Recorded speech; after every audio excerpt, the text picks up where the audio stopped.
at 45 West. And that's where I went for my interview. So, for Liberty Life, I went for my interview in the Dal Drab building, but I still killed it. The initial interview that I had with Nedbank, and the way it is that I was going to work. But I can't say that I regret not getting that job because I got a promotion. The boss lady who interviewed me loved me so much that she recommended rather that I interview as a trainer instead of as an administrator. But I was supposed to be a training center administrator. Was I going to work at 45 West? No, I was going to work at 100 Main. I was going to work at 100 Main, but the boss lady, the departmental head that interviewed for this resource, her office was in Sandton. She was based at 45 West, and so she conducted the interviews at 45 West, and I went there, and it was so beautiful. It was like, when I was in the reception, I was just all smiles. It was like I was at the beach, man, sipping on a cocktail or something, a virgin, because I don't drink. Well, at the time I used to drink, but you get my point. I enjoyed everything when I was walking through the office where they were basically navigating me to go to where it is that I was going to get my interview done. I was in awe at everyone. Like, I saw all the department. Like, I saw the whole department that my boss worked for, amidst the people that she worked for. Like, all of them. It was like an ocean of hardworking souls. And it was just giving camaraderie, it was giving rah-rah, it was giving hey, it was giving pom-poms. I loved that open plan establishment with low cubicles, not cubicles, but bordered demarcations that are translucent, that plastic, that whole ergonomic look. Where it is that I interviewed at 45 West for the training administrator job was there, and the boardroom. Let's talk about the boardroom. The boardroom where I got interviewed overlooked other beautiful skyscrapers in the concrete jungle that was Sandton, opposite Nedbank, like the other company that was opposite. The greenery, the shrubs, the natural life, the plant life, the flora of Sandton. You know how it's so green? Even in the cities, there's like trees, like everywhere, in between cars and whatnot, on those islands that separate the lanes that go in different directions. There's like long trees. Sandton's beautiful. Y'all know that. Y'all ain't gonna see no such trees in downtown Joburg. Like, it's just not gonna be happening. It's not happening. They invest in that because it's the most industrialized capital in Johannesburg. Not in Johannesburg, but in Africa. And Johannesburg is the most industrialized little city in Africa, and Sandton is the industrial hub or capital of. It's the industrial hub or capital of it all, and so they invest in green, they invest in nature, right next to the concrete jungle. So it was just beautiful. The scene was gorgeous. It's clean, and you see outside Hlongwane in the distance was there. Now, at the time, the Radisson Blue was yet to be built, but like you basically just saw a whole bunch of skyscrapers around. Okay, Sako Rivonia, and however, wonderfully concealed was the noise, in that you wouldn't hear the bustling city on the outside because they were soundproof, but you got to see. It was like the tenement of being in an aquarium. Like you see the fish, but the water does not seep through. Something that was not quite the case at Listen to This HDR, the CCMA. South Africa, as in me, I'm going to get to you, eh? Like, I kid you not, me, I'm going to call you out for the nonsense that you are. How in the world do you establish CCMA offices in downtown Joburg, right opposite Gandhi Square, and have arbitration where staff members are fighting for their jobs after having had debacles in companies across Johannesburg, across this metropolis of ours, in Sandton, Edenvale, wherever they come from? They could be working for beautiful companies, beautiful buildings, and then they have to. I worked for a very beautiful building, and in a company that was in a suburb, and I had to go to downtown Johannesburg to fight for my future because that company did me dirty, and I couldn't. It was so rough to concentrate. I could not, for the first 20 minutes, do anything but focus on the fact that I kept on hearing CCMA in Johannesburg is a disaster, or at least it was at the time. I don't know if they've adjusted it. I don't know if they've since moved it. But the South African government is so cheap. That's what I'm getting at. It's so cheap that this very important leg of the execution of our Labor Relations Act, that they could not put it for Sandton, or even if you're gonna insist on causing some snob from Sandton to trudge through the dangerous streets of Johannesburg, struggling to find parking, because for CCMA, there is no building where CCMA like visitors can park. You can't call in advance and say, this is my number plate, please arrange parking for me, because I'm gonna be there. Since it's an arbitration, it could go on for hours. You gotta leave your car parked bustling downtown Joburg. You gotta leave your vehicle parked somewhere downtown Joburg, like Gandhi Square. Hope it doesn't get stolen, and also hope you're not gonna get a ticket for not paying those funny little things on the side of the street. You get my point. Just disaster. And yet this is the place where people go to fight for their careers, to lament against misconduct in the office. And some of them, like I said, are these snobs that are used to working in these lonely offices, and then they gotta bring their big Mercedes-Benz to downtown Joburg and drive around in circles trying to find parking, and then ask around, where's the CCMA? Where's the CCMA? And once literally CCMA thing, but this little window, this little door. As in South Africa. This, like, next door there, maybe there's some lady with a keep. Next door there is some Pakistani men that sell cell phone devices, and then in the middle, CCMA. Yeah, as in, and then you go in there, and they have no soundproof in their arbitration rooms. You will literally hear every sound. John, what's up? I haven't seen you in a while. Yo, dog, it's been a minute. And then somewhere you hear people expletives. Hi, I'm Dalala man. Sure. And then Pasiako Gandhi Square. Kinda what thing. Hi, Karabo, this is a reporting.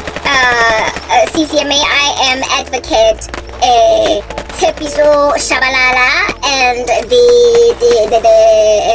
I don't know what they call us, the accuser or whatever, the client, I can say what they call it. What is the I can't really say defendant or plaintiff in this case is Karabo, Hlongwane, and we are commencing. It is 1:30 in the afternoon, Tuesday, 2014, December 3. It is the discussion in question is Ebaton. And I got them. Sharp students at Gandhi Square. Oh my goodness! Yeah, literally every sound, every sound. You hear it through those windows. You hear everything.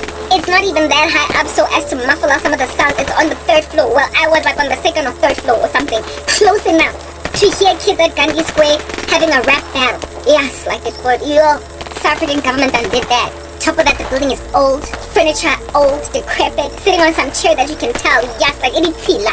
40 people have sat on there and there's been no shampooing. So you are all grossed out. And that's the kind of stuff that can cause a person to be very, very distracted. Very exceptionally distracted. Yes, and I'm getting to a point. I'm getting to a point. Anyway, so that whole situation up with CCMA, you would never feel it. You would never sense it. You would never pick it up. Go Net Bank. Go that building 45 West. My interview, I was not out here listening to the bustling traffic on Rivonia Road. All I heard was my future boss, well, my future boss's boss, no, not my future boss's boss, but my future boss's colleague, because I ended up working for a woman on her same level, but another one, because I ended up working for the Hatfield branch, right, the Pretoria batch of trainers. Yeah, all I heard was my boss, and I think HR that was there, just a panel, right, that was there for the interview. And however, even though all I heard was them, like this place was so muffled, like the sound was so contained that you were able to hear that there's life, but not enough to distract you. A person in the office would have to scream at the top of their voices, like it took into consideration the fact that you can hear somebody outside of the boardroom saying hi if they speak loud enough. But a regular conversation between two people just outside of the boardroom, you wouldn't be able to hear it. You wouldn't be able to hear it. So it muffled out enough sound on this side so as to make sure that loud colleagues are inaudible. But loud colleagues, really loud colleagues are audible, but room temperature speaking colleagues are inaudible, trusting that colleagues are not going to be speaking at the top of their voices screaming, because this is a professional environment, nobody's doing that. But on the outside, people are screaming, people are hugging each other. I haven't seen you in a minute. People are hooting their vehicles, cars maybe even are crashing. So the soundproof variable on this side of the room was essentially maybe amped up. It was very high. It was almost at the nth degree of itself, likely more reinforced material to a point where you could not hear traffic. unless you opened a window. You could not hear traffic unless you opened a window. You could not hear the outside world, but you could certainly see it. So when you look out, you see birds, you see these skyscrapers, and if you look down, you can see the traffic all over the show. It was glass, and it was open plan, and the light was just coming in that was natural, alongside the, of course, lighting in the room that was artificial. It made for such a pleasant interview environment, and I remember just coveting not working there, but I didn't. And of course their canteens, they always love to put their canteens, their coffee shops, places where you eat, in an environment or place where visitors can see from the lobby. They can see it because they can see it from the lobby, so as to create a look and feel of this is a relaxed environment, and they are catering to staff, and they are healthy, they're fed, they are able to just get away from it all and have a coffee in the middle of a bustling day. So 445 West, it was no different. They had their coffee shop, their canteen was just beautiful. When you walked past there, smelled like this beautiful coffee, and you saw these beautiful colleagues, well, these beautiful employees out there doing their thing, going up and down, carrying their laptops and whatnot, going to their desks, and then where I was interviewed, right? How dare Nakamunyago, it was a glass door. Now, it wasn't like when you, first of all, now I'll get to that when I speak about Go MTN, right? I did take a lift to go up, but once the lift was open, yes, to enter into the department, you entered indeed through, not a glass door, it was a regular wooden door, right? Like that my former boss would need, another person who escorted me to her used an access card to let me in. But once I was in, it was like an ocean. It was like I was in it on. It's like I had arrived at a resort, and there were plenty of people chilling. Just others are playing volleyball over there, others are playing chess over there, others are sipping on cocktails over there. It was so open plan, just this vast office space full of many people, like a sea, and every one of them had access to each other. And then the boardrooms were on the periphery of their desks, and we had a meeting in one of these boardrooms. So basically from the boardroom where I was interviewed, I could see staff sitting at their desks. We were separated by an aisle where people were walking up and down to go out or whatever. And then where I got interviewed, and it was so pleasant. Essentially, somebody figured that out. Somebody wrote it down on paper and said, hey, it's a motivating environment. When people are sitting, when people have open access to each other, when people see each other, there is a sense of trust created. And when certain colors, and net bank and glass open plan, like lots and lots of it, and the cubicles were like the colors that I picked up a lot for 45 West or 90, I forgot, 145, I forgot, like the West with the one in Santon, right? It was blues. I was getting a lot of blues. Not even so much green. Like NetBank is a great dark green. The company is dark green. Their brand is dark green. But in spite of their brand being dark green, their office had a lot of powder blue in it. It's almost as if though they were counseled, yes, your company is dark green, but if you want to motivate and inspire staff, you cannot use that dark color everywhere. You cannot use it everywhere. You need a lighter color, and they were probably given palettes to basically choose from. They were given palettes to pick from. Like, what do you want to use? You can use these colors, because your company brand color, dark supercalifragilistic green, is not going to give the maximum effect that you're trying to achieve by employing us ergonomic specialists. So they went for like blue. They literally went, all I remember is blue. Or maybe I'm confabulating, I can't recall, but all I remember was a lot of blue. You knew that you're working for NetBank at 45 West, but the colors they largely were blue. And even a very light blue, like a powder blue. Okay, cool beans and bananas. So that's what was going on with NetBank, right? 45 West got it right, and I felt right at home. 100 Main was giving leverage, right? And then there was MTN, which was a company that I worked for. And when I started working for MTN, they had just finished renovations. The staff members had just been placed in their floors because in phases they rebuilt the whole building.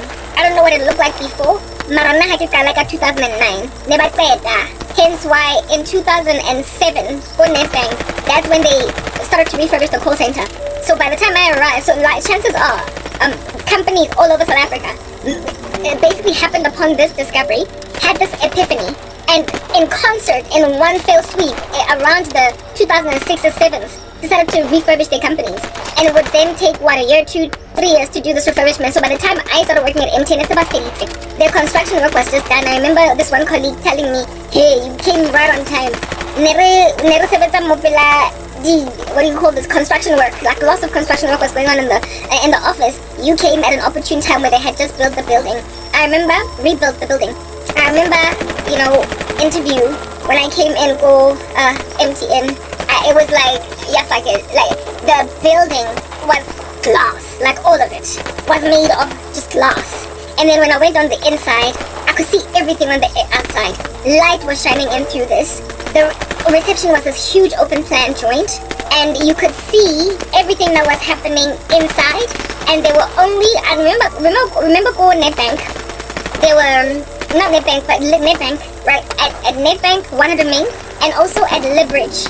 I told you that there was 1, 2, 3, 4, 5, 6 of those dingy-looking lifts that are to be making you feel like it's a nightmare on LMC. Or your colleagues will freak you out, and you would also be scared to be in there by yourself. Even though there's like lift music, you just don't like, and they're also ensconced and enclosed in all of this concrete. Yeah, type establishment thing. The same thing was true. The same thing was true at 100 Main. At Libridge, 1, 2, 3, 4, 5, 6 lifts downstairs, and at 100 Main, also 1, 2, 3, 1, 2, 3, 4, 5, 6 lifts downstairs. Hey guys, South Africa, like, yo, I can say labor court. Hey guys, man, South Africa, the government of the country refused to do that which corporate South Africa did. A nation does not operate in a silo. South Africa is gonna get killed by its leadership. Do you understand what I'm saying? How is the execution, how is the judiciary of the country not invested in? How are their working premises not invested in? How? Like, somebody explained to me, labor court, where I went to appeal my case. Hey guys, where I went to appeal the verdict of the CCMA. Yet another place in downtown Joburg. And that one was even worse, Joe. That one was even worse, Nantupa. Yes, like it. First of all, it was one floor. The CCMA, I believe, Joe, I don't think they took up that whole building. I believe other floors belong to other people, but it was largely the CCMAs. There, I believe the administrations of the labor, the high court, basically. That was the labor court, operated out of just one floor. And there was nobody to navigate you and tell you where to go, even from reception. There was just this one sappy-looking security guard who would only do a log for wherever you're going. Are you going to the labor court? Are you going to this private investigator on this floor? Are you going to your apartment? Are you going to? And he would just take log. Oh my God, your labor court is on the 3rd floor. Sure, ma'am. Okay, so, my guy mona these steps. No, ma'am. Somebody said lifts. It is so dark. Like, the lifts that there were like 4 lifts. 1, 2, 3, 4 at the back. And it was in this shrouded, conspicuous corner. You would be scared to go in there by yourself, and it smelled of urine literally everywhere. That is the South African government for you. You then go to the labor court, to the layer, and this is like security heavy, like, it's not a turnstile, but a machine. What do you call it? Like a conveyor belt where you must put your stuff, and then it gets scanned, you get checked, you get searched, and then you get in, and then you get routed to the receptionist. And the disorder, Joe, the lack of organization was just astronomical. The whole time I wasn't even sure if I was gonna get seen within the first 4 hours. It was a miracle when they called Karabo, so I guess it's their organized chaos, right? Yeah, that's what's good. And guys, it was just, I lodged my case, etc. or whatever. The labor court is similar to the CCMA, only worse. And the labor court is a high court in this land. The labor court, the place where you appeal, basically. The actual court, I don't know, guy, I can't tell you, I never got there. I've never been inside an actual ngandolo, strangely. Given that I've got so many legal issues, it's weird that I've never been inside an actual court. But I've never been inside an actual court, but what is this, my dad was a lawyer, so I've seen the outside of the magistrate court, go to Jordan Street, and it's also giving drab. I can say why the South African government did not invest in their court system, in where it is that their judiciary is placed, and how ergonomically this environment operates in order to make disgruntled souls on the ground feel right at home, and that literally recourse can be sought after in these environments because they're safe and they're enabling. There was no enablement. People were just in disarray. And like, guys, it was just terrible. And as if though the labor court was not bad enough, worse yet was yet another leg formulated by the South African government in order to enable people buying mali, but that they don't have money, but that nonetheless need legal services, right? They established this thanks to, indeed, the, what do you call this thing? The Constitution of the country and the Bill of Rights, that everybody in this country has got a right, essentially, to be represented in a court of law. So, where it is that people don't have money to afford a lawyer chilling in Sandton somewhere, they can go to a body called the Legal Aid Board. And even then, the Legal Aid Board does not deal with just any litany of issues that people can want to, dispute there. They're restricted to basically when you don't have sufficient representation upon escalating your case from the CCMA to the Labor Court. If you can't afford a lawyer and you want one, you can go to the Legal Aid Board. Divorce is enabled by the Legal Aid Board. Certain civil procedures are enabled by the Legal Aid Board. But you can't go to the Legal Aid Board over, like, what's the thing, like a crime committed. That is taken over by the state altogether. You can't go to the Legal Aid Board to basically find representation for crimes committed or whatever, because the lawyers that award their services to the Legal Aid Board are essentially doing work pro bono, or they're offered a small little fee by the government and don't feel it necessary to give their all when something is too haughty. So rather just use a state prosecutor and Jefela or a state attorney that has awarded you and just run with that. Okay? Good beans and bananas. So as a result, for Legal Aid Board, when I took my case there because I needed representation, I didn't have money, I passed the means test, I was unemployed. Yo, guys, I shame. Good thing you were basically at a clinic queuing. There were no really busy thing. And it is again just this downtown Johannesburg building that is, you can see that they've rented just this one floor, and it's just so chaotic all over the show. You don't know whether you're gonna get anything did. And for the Legal Aid Board, they completely ignored my case altogether, and I called, and they said, no, we're on it, and they ignored it. Because the lawyers that gave me that offer pro bono probably looked at my case and they were like, it's too big, I'm not going to deal with this. There are too many facets to it, so we're just going to completely ignore it. Still to this day, I haven't gotten a call from them. It was just completely ignored. Or maybe Ijojo was paid bribe, angas. But I've just endured a very taboo, weird disregard of my person by structures that didn't even tunnel me. They just, anyway, my case has been bizarre. But I'm out here to let you guys know everything that I have experienced for the past decade and all the observations that I've made pretty much all my life have culminated me to this point where it is that I'm out here literally delivering judgment over South Africa to let you know that whether or not you're in denial about the fact that you're under siege is irrelevant, because bottom line is you are. And you are going to capitulate, cave, drown in that siege because you sought no reprieve concerning it. You did not embark on necessary steps in order to eradicate the putrefaction, the gangrene, the spreading cancer. Is you, as individual civilians on the ground, citizens. And never mind that, but of course, when you are wicked as a citizenship on the ground, nobody is bringing to book unwanted leaders. Nobody is calling them to question. It's almost as if you're swinging in a hammock, gladly submitting under tyranny. And so you don't deserve help, because in and of yourselves, you're corrupt. South Africa, I like to compare it to Gotham. You know how in Gotham, Don Falcone says to, who is this? Don Falcone says to Jim Gordon, Jim, you're too good a man. You're an honest cop. We get it. But Gotham is a crime state, boy. And we do what we need to do. And there is no office or avenue in this place for good men. The only reason why I'm out here having your back right now and speaking to you in this particular capacity is because I'm doing it as a favor to you for your dad, because I was good peoples with your dad. But there is no room for you in Gotham, because honest men are bad for business in a crime state, and you're not going to thrive.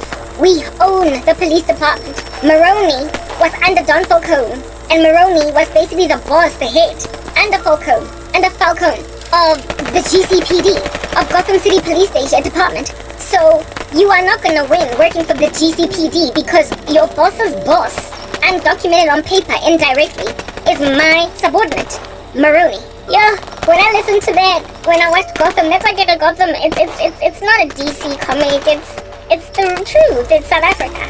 Yeah, Gotham is South Africa because everything that happens there literally is going down in South Africa. This is Gotham City. Everything goes. But instead of it being Gotham City, it's Gotham Country.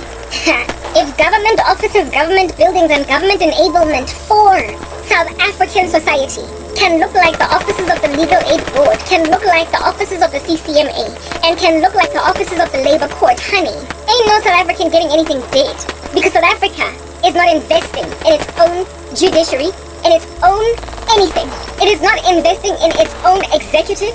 Police stations are freaking decrepit. Post office, decrepit. There was a year when I went to go and collect something from the post office because I had to pay duties on it because I bought some camera from away. And post office thingy, the guy, the gentleman who helped me, when he stood up from his chair, I was literally emotional because that foam sponge that sticks out of fabric, of upholstery, because of erosion, because of being eaten away by years of wear and tear, stuck out. The chair that he was sitting on, literally, his sponge stuck on. Messi Pumile, this little sponge was popping out of the upholstery. That was their working premises. No investment in your own, do you understand? Parastatals. No investment in the executive legs of your legislation. Like the CCMA is an executive leg of the Labor Relations Act. Like there is no enablement ergonomically and no, therefore, evidence of care that this whole thing should actually work. Not only do they severely underpay employees in this environment, but they also make their working environment unbearable. And these are services to the nation. They're services to the nation. They're not services within a private corporation to clients that are paid, but they are a service to the nation. So when you display that you are more keen or more interested in someone that's going to pay you in order for you to give them the best of yourself, you show that you don't have unconditional love as leadership for your country. You show that you don't have unconditional love for your countrymen. And if you don't love your nation and its people, you lack patriotism, and you also are essentially low-key kind of like treasonous. You are defeatist. You are handing your whole country over to some ideology of the beast. You display that you are no different from King Louis XVI and Marie Antoinette under the French Revolution, who had to get killed because they did not care about peasants. When you don't care about civilians, about citizens, you hand them over to government services that look like the CCMA. It is no wonder that little subservient beast at the CCMA took a bribe, because I can't even begin to imagine how much he earned as an advocate for the CCMA. Because if you are an advocate for the CCMA, chances are you failed abysmally in trying to be an advocate and get yourself clients. In your own capacity, you are not good enough. You are not good enough to get South Africans paying you to represent them in court. So you are out just sitting under the government to give you a salary in order for you to arbitrate over people who are disgruntled by things that happen to them in corporate South Africa. So just like the JMPD out here taking bribes to let a drunk driver go, so too does an advocate of the CCMA take a bribe from MTN to say that Karabo resigned from her job even though she's sitting with a letter of dismissal. He supplemented his income because he was underpaid, because he was likely a substandard advocate to RJB getting all of South Africa trying to get him to represent them in whatever it is that they struggled with. It's a jungle out there. People can't afford legal aid, and the best lawyers come expensively, and people invest in them if they want to get away with stuff, or if they want their stuff done, if they want to win. So if you're lackluster, you're going to work for the South African government. So therefore, companies across South Africa know that, okay, Karabo is going, or Bingi, or Melo, or Patrick is going to lodge a case against the CCMA, against us at the CCMA. I know a guy who knows a guy. I know some dude. It's about Tepa. It's about Mike. Also with CCMA. He's a crooked advocate. So every time we've got a staff member or got a bora, all we need to do as HR is just call Impinje. Hey boy, Njani. How's your son? How's your daughter? Does she enjoy the iPhone? Yeah, no. There's somebody whose case is coming there next Tuesday. Hlongwane, please just make sure that the stuff goes away. Yeah. make it look as if though she resigned, and right now she's out here throwing her toys out the cot trying to make us look like we fired her. Yeah, and the guy was like, sharp, for how much? I don't know how much they paid him, but it must have been maybe like 20k, 30k maybe, to make my case go away. And he made it go away. And look at me, 10 years down the line, still unemployed. Because Kimole Abuti Udusi unkile bribe ya MTN to utterly decimate the life of a woman he did not even know. Yeah, that is a byproduct of the investment by our government in their own parastatals and in their own executive legs of statute. They claim in their statute writing that they care for the country. Look at us in the government gazette tell you that you've got all these rights. And look at us have no regard to employ them, effect them, have no regard to enforce them when now the rubber hits the road. Because you're gonna have to go to some decrepit building in downtown Joburg to arbitrate just to get these rights awarded you, just to get these rights enforced. And when then they don't do what is right, you're gonna have to go to another decrepit building to appeal. And when then they are unreliable, you're then gonna have to go to yet another decrepit building that looks like a public clinic, where you're going to sit for hours waiting for you to be promised that you're going to get pro bono support because you passed the means test, only for you to never get called again. But hey, Karabo, you've got a constitutional right to earn a living. You've got a constitutional right to dignity. You've got a constitutional right to a freedom of expression as well as a freedom of religion. You have got a constitutional right to, life, but only insofar as we decide that we're going to, be serious about effecting the law where you're concerned. I did not even bother to go beyond the legal aid board or even the high court because I knew that I only have one shot if at all I should decide to come back for recourse. I knew that I only had one shot because once you are messed up, once you are rejected, once your case is basically thrown hot water on at the high court, you only have one of two choices left. Either the Supreme Court of Appeal or the Constitutional Court if it's a constitutional matter. If I were to appeal what the Labour Court said, because I got some shoddy lawyer at the legal aid board, or because another random crazy person was bribed at the Labour Court, I was going to be told at the Supreme Court of Appeal if that went awry as well. And again, with the Supreme Court of Appeal, or even the the Supreme Court of Appeal or the Constitutional Court, they are the highest courts of the land, and the Constitutional Court is the one that you go to for constitutional matters. So my case was shaky because there were infringements on a lot of my constitutional rights. There were criminal facets to my case, so therefore that would need to be taken up not so much by the Constitutional Court but by the Supreme Court of Appeal. And there were also civil facets that were not constitutional.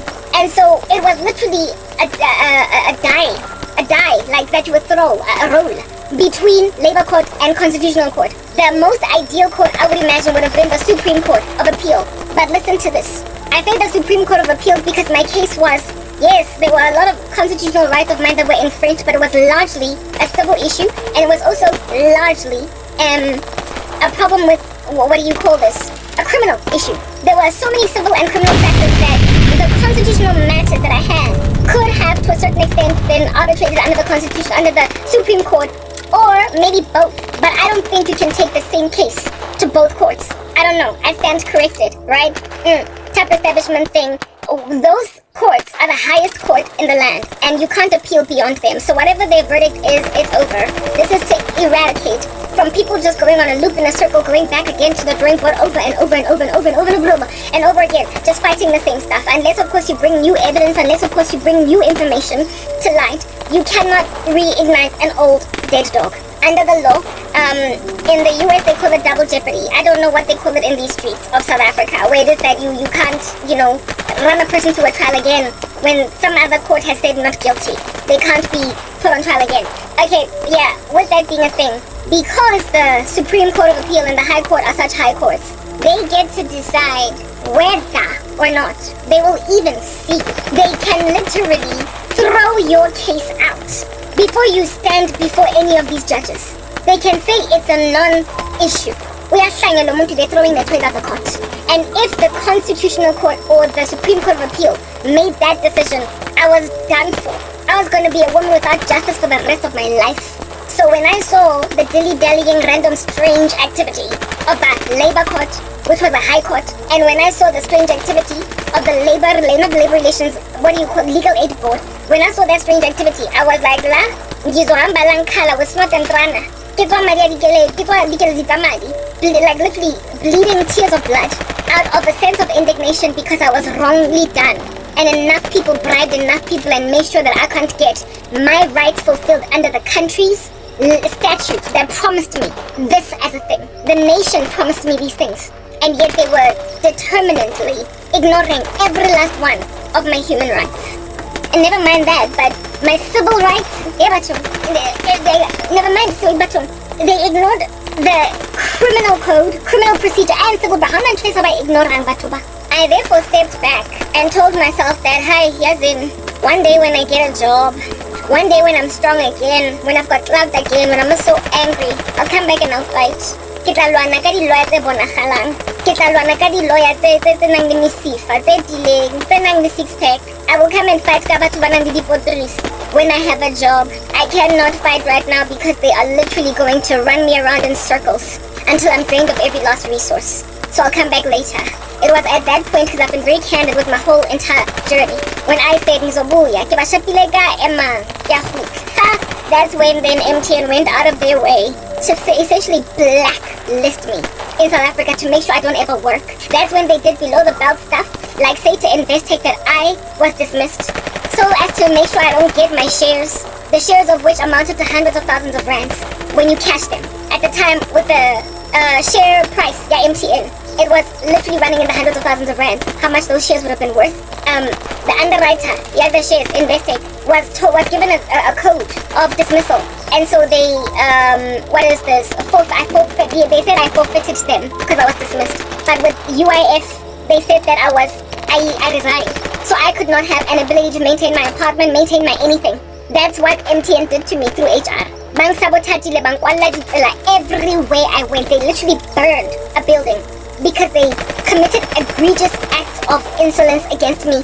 They just destroyed the life of an innocent woman and saw it fit to bury me under some sand. South Africa did that, basically in Lidiboko. I'm done. What MTN did, like civilians, listen, HR at MTN, they are civilians, they're citizens. They are not soldiers, and they're not the head of state. They are civilians. So you can blame the ANC as much as you want, South Africa.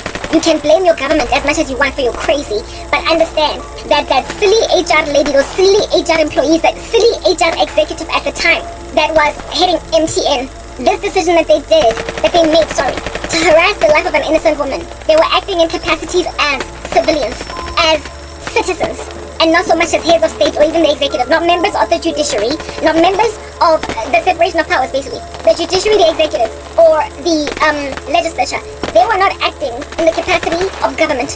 They were acting in the capacity of citizen.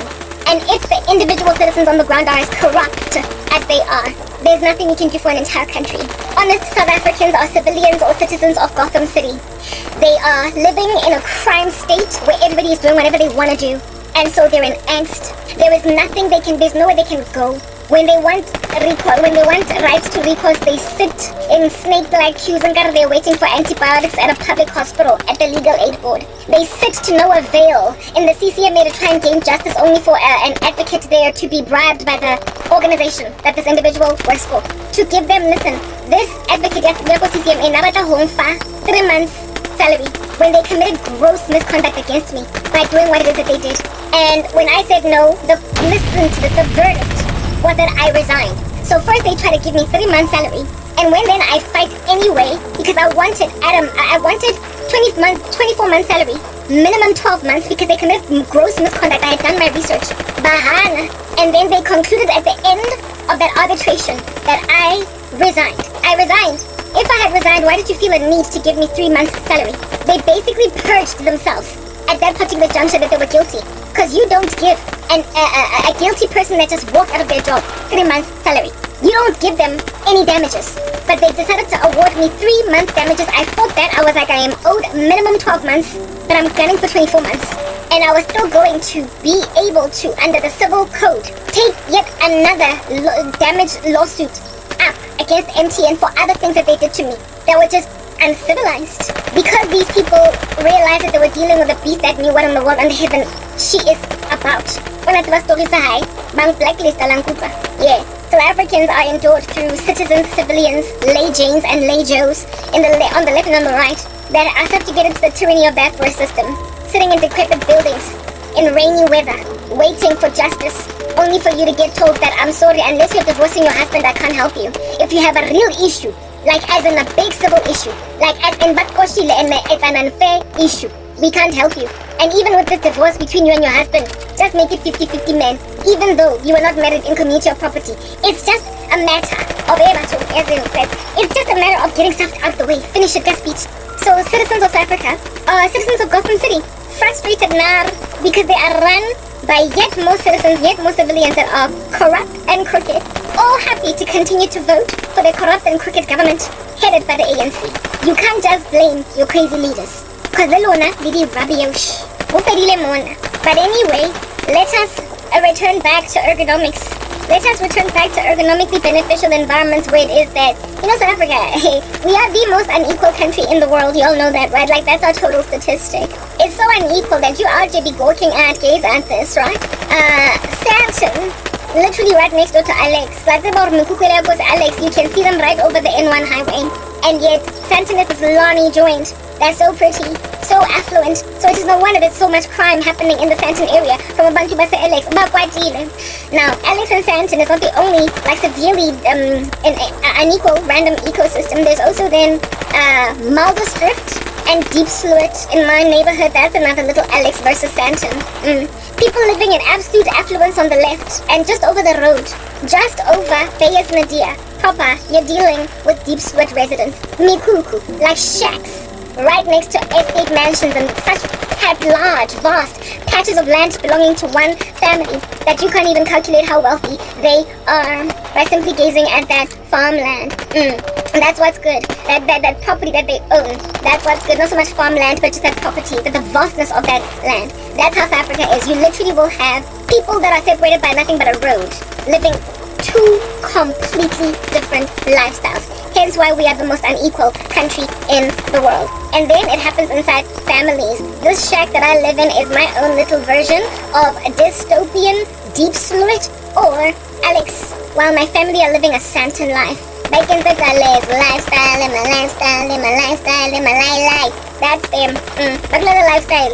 But I'm living in some decrepit shack. Yeah, I'm in Alex, right next to Sandton.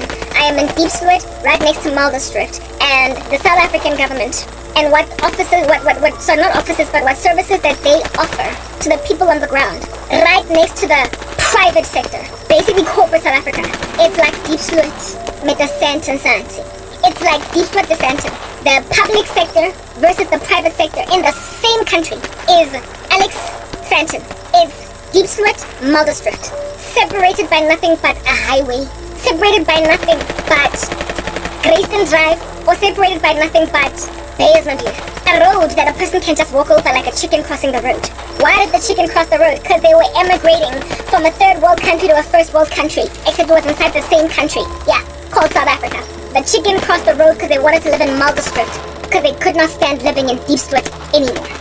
That is how closely proximal poverty is right next to opulence in this country. And you expect that that's not going to burst out at the seams into civil war? Literally, I apologize. You are naive.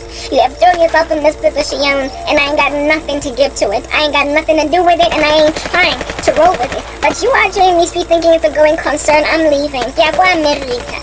Thoroughly comprehend whether or not you want me going. Bottom line is Lincoln's the Goldilocks. You've eaten all of my Kellogg's cornflakes while I'm like famished in the morning. I don't appreciate you stealing my breakfast. So what's gonna happen is I'll go Balamasifofani and I'm not gonna look back. Whether or not you're of the imagination, and that's not gonna give.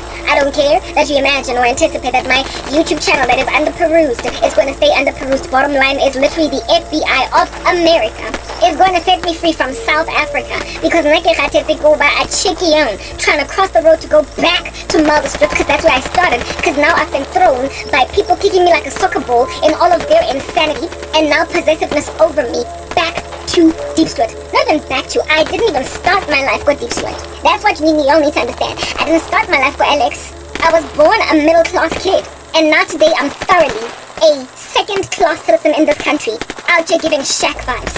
Kidula go Deep Sloot, right next to Motherstrift. I was born somewhere in the middle of Motherstrift and Deep Sloot. They just kicked me into poverty even though I didn't grow up poor. As a child growing up. I did not have to poop in a long drop as a child growing up. I did not have to go and bathe. Like I said, I did not have to walk to get water. I was always living in tiled houses with showers, everything. Warm. You can hear with my English accent changing over the years because I watch a whole bunch of American content. Mara, gay, a snob, model C, what do you want with the twang something? Because it goes on my whole from grade 2. I've been in an English school. I was there for like 3 years of the beginning, stages. After that, in a little the teachers the students that are diverse across these streets of all different races. I'm what they call a snob, coming from a regular South African middle class family, having grown up largely in suburbia, even though we got little Soweto. So for me to go and live, never mind that go Soweto kasi, mara go mikukunya go Soweto kasi. Where I stayed. It was brick and mortar. My grandmother's house in Tladi Soweto was the first one. Not even shortly after apartheid ended, but during apartheid. And after apartheid ended, to be the most industrialized house in that whole street. Because my grandfather worked for the apartheid system as a construction worker. Because he was a builder. He said his raw materials and his skills. And he built in Hlongwane by himself with his own bare hands. Taps and everything, running water, plumbing. He put it in when nobody else in Makasi had it yet. While everybody was still out there, we were out here, so basically we were the Lani family in that whole street because of my grandfather. That's what's good. So I've always known Bubete, essentially, in comparison to everybody on the left and the right of me. And so this poverty that people are trying to make me roll around in, you are literally creating for me a socio-economic class that I wasn't even born in. Essentially, you are not creating wealth, you are creating poverty. You are not creating wealth, South Africans. You are creating poverty because people that don't even come from poverty and who have not induced poverty into themselves through irresponsible feats like, for instance, drug use, what is this behavior that is reckless, like sexual proclivity, like random stuff that can make a person that comes from a rich family end up on the streets, end up living in a highway house, prostitution, out here gawking at you because you would not keep yourself in a bunch under daddy's laws in his house. You as a little rich kid, a person that did not squander themselves with worthless activity on the come up, when then, having been a law-abiding, honest citizen of a country, and one fateful day, in all of their honesty, they then get disenfranchised by a degrading socio-economic class deterioration, a socio-economic class demotion, without having called it on herself, and then also not get supported and abled by family members that she has on the left and on the right in the horizon that are maintained in their middle and upper middle class lifestyles. Literally one among them is living a deep sweat life while everybody else is living an Alex life. Not an Alex, maybe done. Santon life. A drift life. When in a country you do that to citizens, when you don't create wealth but you rather create poverty, like I'm telling you right now, you're done for. You are done for. Because look at your government buildings. Gaze longingly and lovingly at the executive buildings based on our legislation, where we're supposed to get recourse under beautiful laws. And tell me if anybody can affect the law of South Africa from Gandhi Square Rasite when you're arbitrating a CCMA case. On a bank, corporate, private sector. I had an interview in a bustling Santon city, in a bustling Santon metropolis. Outside, trucks driving, cars hooting, people like hugging each other. And yet I didn't hear a single thing. I was able therefore to concentrate in my interview. But when then a company like Nedbank did me dirty, MTN, and I now had to fight under my country's law because I was right, I was the plaintiff in this regard. I had to go and fight for myself. I have to go and fight for myself. Children out here rapping, parents yelling at their children, people talking about how they're going to see each other tomorrow, this, that, and the other. I had to somehow keep myself focused and concentrated in that. But yeah, guys, I'm not even lying to you. Not everything I say in a little book, but first of all, it's got evidence. First of all, if you have been to CCMA, you will know what I'm talking about. But even if you haven't been to CCMA, it's literally embarrassing. Because the whole thing is recorded. The whole thing is recorded. And from the beginning to the end, that entire arbitration, Wadiwuda, you can hear Gandhi Square in the background in the arbitration that is recorded from beginning to end. A 3-hour tape, or is it 1.5 hours? I stand crazy. At 3 hours, it was 3 hours. A 3-hour arbitration that you can listen to from start to finish. Literally, the noise of Gandhi Square, you try everything in your power. Not just Gandhi Square, but downtown bustling Johannesburg. You try to make it white noise to sift it out on the back end, but you can't.